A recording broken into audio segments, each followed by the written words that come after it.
Hey guys, welcome back. आज का जो अपना सेशन होने वाला है वो है अपना रेफरेंस वर्ड एक्शन, जिसको हम एज ए वर्ब डिस्कस करने वाले हैं। मैं आपको बता दूं, यदि आप चैनल पे पहली बार आ रहे हैं तो यहाँ पर वोकेबुलरी डिस्कस की जाती है, जो कि एसएससी, बैंकिंग, यूपीएससी या फिर और कोई अदर कॉम्पिटिटिव एग्जाम्स जिसमें इंग्लिश लैंग्वेज आती है, उसके लिए चैनल आपके लिए बहुत ही अच्छा रहेगा, बहुत ही बेस्ट रहेगा। ठीक है, तो आज का डिस्कशन है हमारा वो है एक्शन के ऊपर। एक्शन यानी काम का करना, और इसको हम एज ए वर्ब देखेंगे। जितने भी सिनोनिम्स एंटोनिम्स बनते हैं, वन वर्ड्स बनते हैं, या फिर डिफरेंट काइंड्स ऑफ यूजेस हो सकते हैं, सारी चीज़ों को हम एक ही जगह एक ही साथ डिस्कस करेंगे। तो इससे आपको फ़ायदा क्या होगा? इससे आपको चीज़ें अच्छी तरीके से याद होंगी। ठीक है, तो आज का डिस्कशन देखो स्टार्ट करते हैं। सबसे पहला जो अपने पास वर्ड है वो है एंटीक।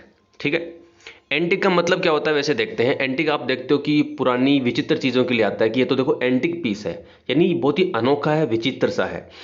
तो कहने का मतलब इस चीज़ को हम वर्ब में यूज कैसे करें वो देखते हैं। देखो यहाँ पे इसका मीनिंग क्या है एंटिक का। एक्ट एज और लाइक ए क्लाउन, यानी किसी क्लाउन की तरह एक्ट करना या काम करना। अब क्लाउन क्या होता है?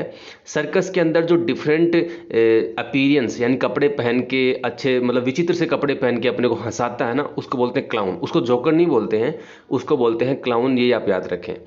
दैट मीन्स देखो एंटिक मतलब विचित्र, और एंटिक जब एक्ट वर्ब के रूप में हो, किसी काम को करने के रूप में हो, तो ऐसा कोई काम करना जो विचित्र हो, उसको देख के थोड़ी हंसी आए, जो अलग सा काम हो, उसको बोलते हैं एंटिक काम या फिर एंटिक वर्क। तो यहाँ पे वो वर्ब के रूप में है। ठीक है, या फिर बोल सकते हैं commit an absurd act. Absurd होता है बेतुका, यानी ऐसा कोई काम करना, ऐसा कोई एक्ट करना जो कि बेतुका हो, अजीब हो, विचित्र हो, जिससे देखकर लोगों को हंसी छूट जाए उनकी। ऐसे काम को क्या करना बोलते हैं? एंटिक। ठीक है, या फिर इसको प्रांक भी बोल सकते हैं। आपको सिंपल पता है कि प्रांक करना यानी कि मजाक सा करना, किसी के साथ में प्रांक करना, तो इसका प्रांक भी सिनोनिम हो सकता है। अब बात करते हैं इसके, एक सिनोनिम है ग्रोटेस्क। क्या बोलते हैं इसको? Pronunciation is also important. Grotesque, grotesque एक एडजेक्टिव है, मैंने लिखा हुआ है ब्रैकेट के अंदर, एडजेक्टिव है। ग्रोटेस्क का मतलब होता है विचित्र, अनोखा, भद्दा, अलग सा। ठीक है, उसको बोलते हैं ग्रोटेस्क, लेकिन ये यहाँ पे एडजेक्टिव है, इस बात को आप ध्यान रखें। और ट्रिक यानी कि ट्रिक करना, चालबाजी करना, ये भी इसका सिनोनिम हो सकता है। ट्रिक मतलब एक तरह से ऐसा बिहेव करना कि जैसे लोगों को हंसी आए। जैसे मैजिशियन होता है, उसको ट्रिकस्टर भी बोल देते हैं कभी कभार, बिकॉज वो अपने को ट्रिक्स दिखाता है, मैजिक ट्रिक्स दिखाता है, और हम उसको देख के कहीं ना कहीं थोड़ा खो जाते हैं कि देखो कितना अच्छा काम कर रहा है, अपने को अच्छा मैजिक दिखा रहा है। तो ये अपना वर्ड था पहला, एंटिक। आपको समझ में आ गया होगा कि किस तरीके से चीज़ों को अपने को डिस्कस करना है यहाँ पर। ठीक है, तो चलिए आगे बढ़ते हैं। नेक्स्ट स्लाइड के अंदर बहुत ही अच्छा वर्ड है ब्लस्टर। ठीक है, ब्लस्टर बहुत अच्छा वर्ड है। कैसे? ध्यान से देखना, इसका यूज है अपना को वर्ब में भी करना है और नाउन में भी करना है। पहले बात करते हैं वर्ब की। देखो, ऐसे बिहेव करना, ऐसे काम करना जो कि आपके अरोगेंट यानी कि एक तरह से उद्दंड स्वभाव को प्रदर्शित करे, या फिर ओवरली सेल्फ अश्योर्ड यानी खुद के बारे में ज़्यादा सोचे, या फिर कंसीटेड मैनर। मैनर यानी तरीका, और कंसीटेड होता है कहीं ना कहीं खुद पे बहुत ज़्यादा एक्सेसिव प्राइड करना, ऐसी स्टेट को बोलते हैं कंसीटेड। तो ब्लस्टर क्या हो गया?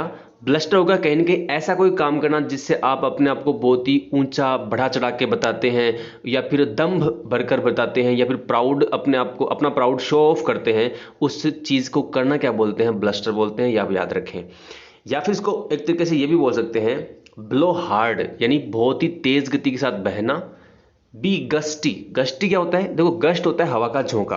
तो गस्टी मतलब जैसे हवा का झोंका आता है तो आवाज करते हुए आता है, तो कहीं ना कहीं नॉइजिली बात होगी, नॉइज की बात होगी, वहां पे वर्ड आएगा ब्लस्टर। या फिर एज ऑफ विंड बोल सकते हैं, मतलब हवा का झोंका आए तो कैसे आवाज करेगा, उस आवाज को कहने को, उस नॉइज को क्या बोलेंगे? ब्लस्टर बोलेंगे। या फिर इसका नाउन में यूज क्या वो देखते हैं। देखो, अभी मैंने आपको बताया कि दम्भ भरकर आवाज करना, तो कहीं ना कहीं अपना जो शो ऑफ है ना, जो एक तरीके से बोस्ट बोलते हैं इसको, बोस्ट शायद वर्ड आगे आएगा, मैंने लिखा लिखा है यहाँ पे, देखो आप, बोस्टिंग लिखा हुआ है। कहीं ना कहीं डींगे हाँकना, लंबी लंबी फेंकना, खुद के बारे में प्रशंसा बहुत ज्यादा करना, उसको बोलते हैं when and empty boasting. When मतलब निरर्थक, जैसे कोई मतलब नहीं है, नॉन सेंसिकल बोल सकते हैं। वेन मतलब non sensical. When and empty boasting मतलब ख्याली पुलाव पकाना, कुछ हो नहीं एक्चुअल में, और बहुत ही बढ़ा चढ़ाकर शो ऑफ करना अपने बारे में कि मैं तो ऐसा हूं, मैं तो ऐसा हूं।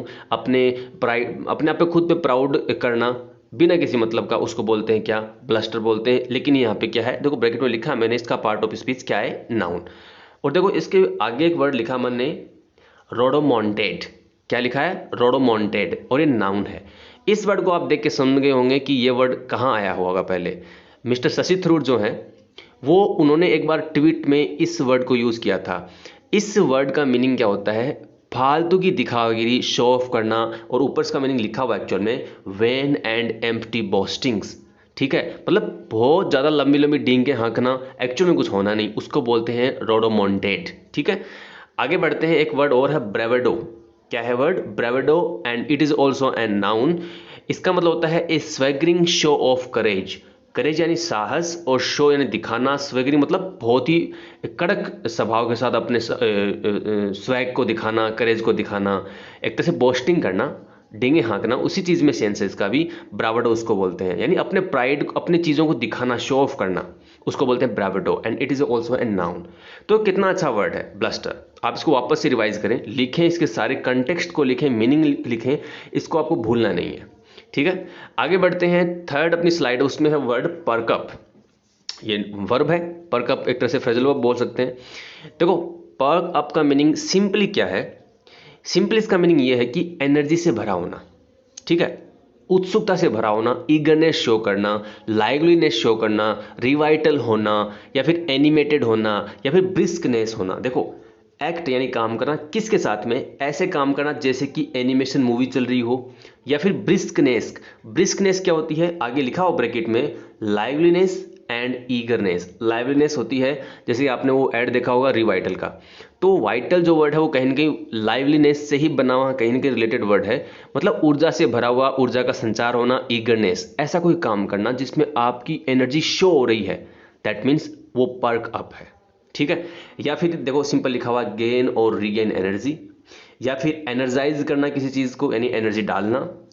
स्टिमुलेट करना मतलब उत्साह से भर देना, या फिर उत्सुक कर देना, या फिर एक तरह से एक्साइटेड कर देना, है ना, उत्तेजना से भर देना, उसको बोलते हैं स्टिमुलेट।